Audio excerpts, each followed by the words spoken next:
Hi everybody, thank you for watching. In this video we're going to provide you with a definition for blended learning so you can start to get a feel for what this style of teaching looks like. And going along with that, we're also going to introduce some standards that have been developed for what high quality blended learning can look like. So the definition that we're going to use in this video has three different parts. The first of which states that blended learning is a formal education program in which students learn at least in part through online learning, with some element of student control over time, place, path, and/or pace. Now there's two really important parts to this definition. The first one is highlighted in blue, and it mentions that to really be blended learning, there must be some component of online learning. That means the students are using technology and connected to the internet in some fashion. What this leads to is that the students gain control over the lesson in a way that they've never had before. That includes they have control over the time they spend with the content. Maybe they need to move a little slower, and then some parts they can move a little faster, and that's now up to them.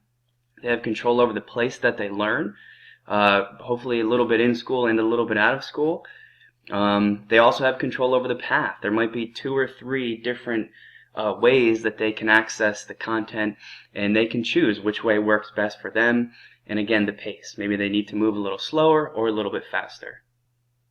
The second part of the definition says that blended learning has to happen at least in part in a supervised brick-and-mortar location away from home. Now this is really important too, because when people first hear about blended learning, they kind of just automatically assume, well, what's the point of a school then? Aren't we just talking about an online class? And blended learning specifies very specifically that it's not an online class. It recognizes the importance of face-to-face contact between students and a teacher.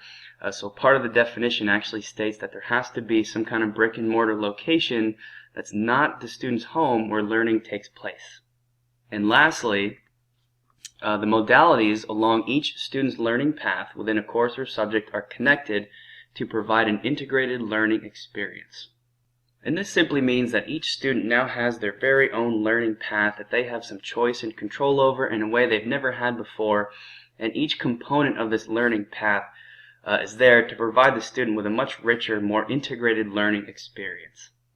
We also in this video wanted to give you some sort of an outline for what really good high-quality blended learning can look like, only because definitions like this only get you so far as a teacher when you're first kind of redesigning and rethinking about the way your class is going to be run. So we've come up with 3 distinct parts of what high-quality blended learning can include.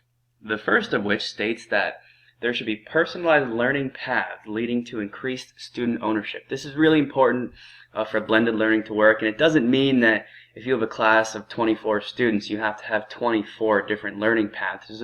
There's no way we could ever do that, but it does mean that you're giving the students some choice in the way they learn the material. So for them, it becomes more personalized, and it leads to increased ownership on their part. The second component states that students should advance through content based on mastery, not time.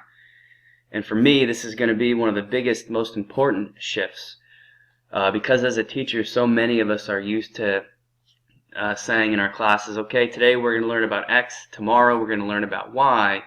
And then when those days are over, hopefully everybody has learned X and Y because we're moving on to the next thing. With blended learning, each student is working at their own pace. So that means they move on when they've understood the content, not when you tell them they're moving on. And lastly, all of this kind of leads to the fact that we should now have elevated expectations for our students. If they have increased ownership over their learning, that means they should be more interested and excited about the work they're doing. If they're advancing through the content based on mastery, that means they should be understanding things in your class better than they ever have before. So as a result, we should start to expect to see bigger and better things out of them. So that concludes our video on the definition of blended learning. Thank you for watching, and here's a brief summary of everything we just went over.